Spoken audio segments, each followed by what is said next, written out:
तो जय हिंद प्यारो।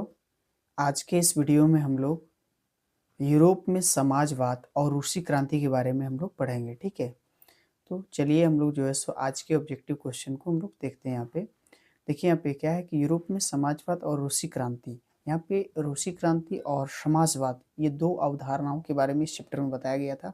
और इस चैप्टर की जो ऑब्जेक्टिव क्वेश्चन है कुछ इस प्रकार से है। पहला क्वेश्चन में है 19वीं सदी के पूर्वार्ध के यूरोप में औद्योगिकरण के कारण समाज के सामने निम्नलिखित में से कौन सा बड़ा मुद्दा नहीं था। मतलब कौन सा बड़ा मुद्दा उस समय नहीं था, मतलब उस समाज के समय में यहाँ पे कौन सा बड़ा मुद्दा सामने नहीं था।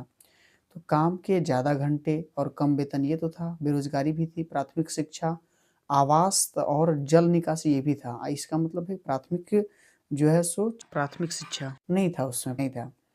अब नेक्स्ट क्वेश्चन की अगर हम लोग बात करें यहाँ पे, ठीक है, देखो दूसरे क्वेश्चन की तरफ अगर हम लोग यहाँ पे चलते हैं तो दूसरा क्वेश्चन में क्या दिखाया गया है यहाँ पे, एक मिनट रुको।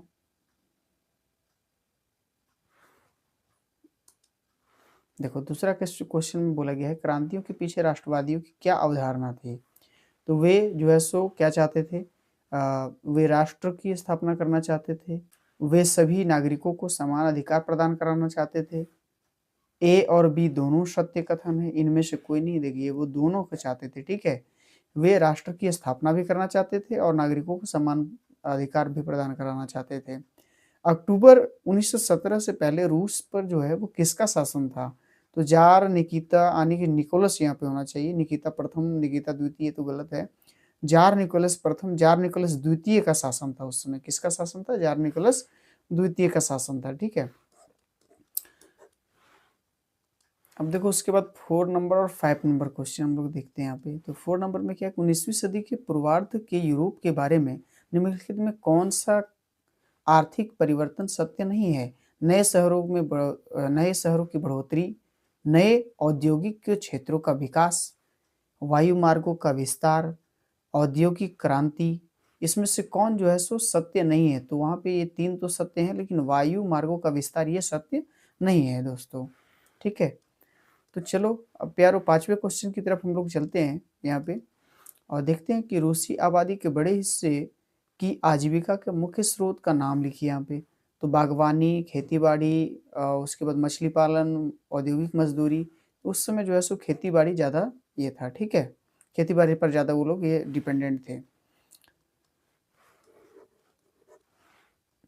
नेक्स्ट हम लोग 6 नंबर क्वेश्चन की तरफ देखते हैं यहाँ पे। तो इसमें बोला गया है कि कब रूस की सत्ता पर समाजवादियों ने कब्जा किया।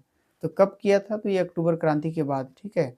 मतलब वहाँ पे जो है सो कब वो लोग सत्ता में आ गए थे, समाजवादी लोग, सॉरी वो लोग जो है सो फरवरी 1917 में। कब रूस की सत्ता पर समाजवादियों ने कब्जा कर लिया। तो उन्होंने जो है सो फरवरी 1917 में जो है सो उस पर कब्जा कर लिया था। अगला क्वेश्चन है कि Russian social democratic workers party का गठन कब किया गया था। तो इसमें जो है सो सन 1878 में, सन 1888, सन 1898, सन 1808 में। तो यहाँ पे जो है सो 1898 ईस्वी में उसका गठन किया गया था, Russian social democratic workers party का, ठीक है। नेक्स्ट क्वेश्चन की तरफ 8 नंबर में हम लोग देखें यहाँ पे।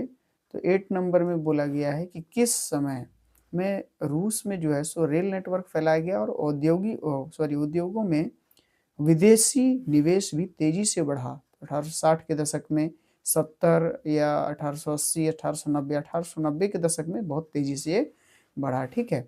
1914 से पहले तक रूस में राजनीतिक पार्टियों को क्या दर्जा प्राप्त था। तो वो जो है सो क्या थे, तो वो गैर कानूनी थे। वो उस समय गैर कानूनी माने जाते थे 1914 से पहले, क्योंकि उस समय जो है सो एक निरंकुश शासन हुआ करता था रूस में, इस वजह से उसे गैर कानूनी माना गया था, ठीक है, माना जाता था। अब देखो यहाँ पे अगला क्वेश्चन है, यहाँ पे रूस में कब प्रथम परामर्शदाता संसद या ड्यूमा का गठन किया गया था। तो ड्यूमा का गठन कब हुआ था? सबसे पहले 1905 ईस्वी में। कब हुआ था? 1905 ईस्वी में, ठीक है। रूसी इतिहास में निम्न में से किस क्रांति को खूनी रविवार के नाम से जाना जाता है। अब देखो दोस्तों, इसके पीछे एक जो है सो बहुत ही फेमस ही कहानी है। जब वहाँ पे रूस में जो है सो खाने के लाले पड़ने लगे थे लोगों को, तो एक परिवार जो है सो मतलब एक परिवार क्या, कुछ लोगों ने जो है सो मिल करके वहाँ के जार को एक ज्ञप्ति पत्र जो है सो सौंपने का निर्णय लिया। और वो ज्ञप्ति पत्र जब सौंपने के लिए गए तो वहाँ पे जो है सो अंधाधुंध उन लोगों को मार डालने का आदेश दिया गया, जिस कारण से उन लोगों की मौत हो जाती है। यानी कि ये 1900 कब की घटना है? दोस्तों ये 1905 की घटना है। कब की है? 1905 की घटना है, ठीक है।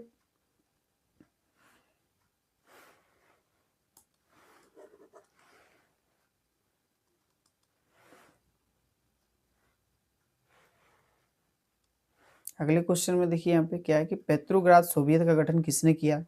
तो यहाँ पे क्या है, सिपाहियों ने, किसानों ने, या फिर हड़ताल मजदूरों ने, भूस्वामियों ने, या फैक्ट्री के मालिकों ने। देखो यहाँ पे किसान का जिक्र किया गया, लेकिन ऑप्शन में यहाँ पे दोनों है, तो हम यहाँ पे सिपाही और हड़ताली मजदूर के बारे में ज़्यादा प्रीफर करेंगे, ठीक है।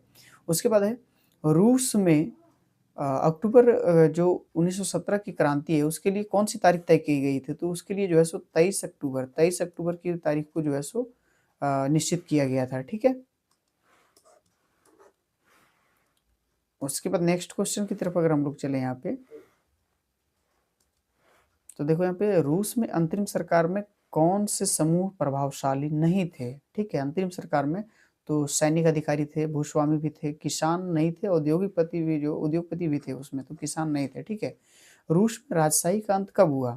तो राजशाही का अंत कब हुआ था? ठीक है, फरवरी 1917 ईस्वी में जो है सो राजशाही का अंत हो गया था। नेक्स्ट है 16 नंबर क्वेश्चन में, यहाँ पे देखिए 1917 में रूस में 1917 में सैनिक क्रांतिकारी समिति का नेता किसे चुना गया था? ठीक है, तो यहाँ पे है ऑप्शन में आपके पास ट्रॉट्स्की है, लेनिन, मार्क्स या एंजल्स। तो ट्रॉट्स्की को चुना गया था, ठीक है। लेनिन ने अपनी अप्रैल थीसिस में मांग जो रखी थी उनमें से निम्न में से कौन सी शामिल नहीं थी? युद्ध को समाप्त किया जाए, उद्योग को मजदूर के हवाले किया जाए, जमीन किसानों के हवाले किया जाए, बैंकों का राष्ट्रीयकरण किया जाए। इनमें से उन्होंने जो है सो उद्योग को मजदूर के हवाले किया जाए ये सिफारिश नहीं की थी, ठीक है। अब हम लोग 18 नंबर और 19 नंबर क्वेश्चन की तरफ हम लोग चलते हैं यहाँ पे। तो रूस में गृह युद्ध के दौरान किन शक्तियों ने रेड्स का विरोध किया था? ठीक है, रेड्स का विरोध किया था, जो रेड्स पड़ रहे थे। तो वहाँ पे केवल ग्रीन्स लोग या वाइट्स लोग, या ग्रीन और वाइट दोनों है, ये दोनों लोगों ने विरोध किया था इसका, ठीक है। उसके बाद है रूस में प्रथम पंचवर्षीय योजना। तो पंचवर्षीय योजना जो है सो दोस्तों, जब विश्व में जो है सो मंदी का दौर आया था उसके पहले ही रूस में जो है सो पंचवर्षीय योजना लागू हो गया था 1927 से 32 के दौरान में, ठीक है। उसके बाद है अगला क्वेश्चन 20 नंबर में